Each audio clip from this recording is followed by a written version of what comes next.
Let's discuss the names of Surah Fatiha one by one. As we discussed before, there are several names of Surah Fatiha. We will discuss the names that were presented on the previous slide. And if you need more details, you can always refer to the books of Hadith and Athar and refer to the Tafseers or the books explaining the Quran. So, why is Surah Fatiha called Surah Shifa? This name has been derived from a hadith that has been narrated by Abu Sa'id Khudri radiallahu anh, and this hadith has been narrated in Sahih Bukhari and Sahih Muslim. I will provide you a link to the hadith in the details below the video.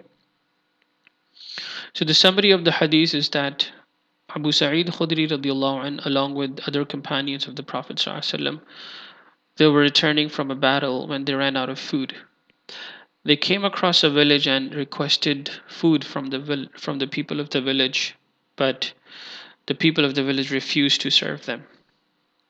So what happened later on was that the leader of the village was stung by a scorpion and he became ill. So the villagers came to Abu Sa'id Khudri for help. So they asked the companions whether they know something they could read on their leader so that he can be cured. So they negotiated, and the villagers agreed to pay the companions 30 sheep in return for this favor. So the companions, they read Surah Fatiha on the leader and he was healed.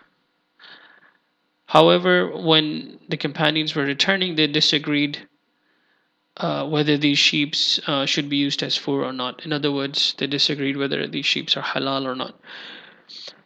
So when they returned, they described the whole account of what happened and asked the Prophet ﷺ whether these sheep can be used or not.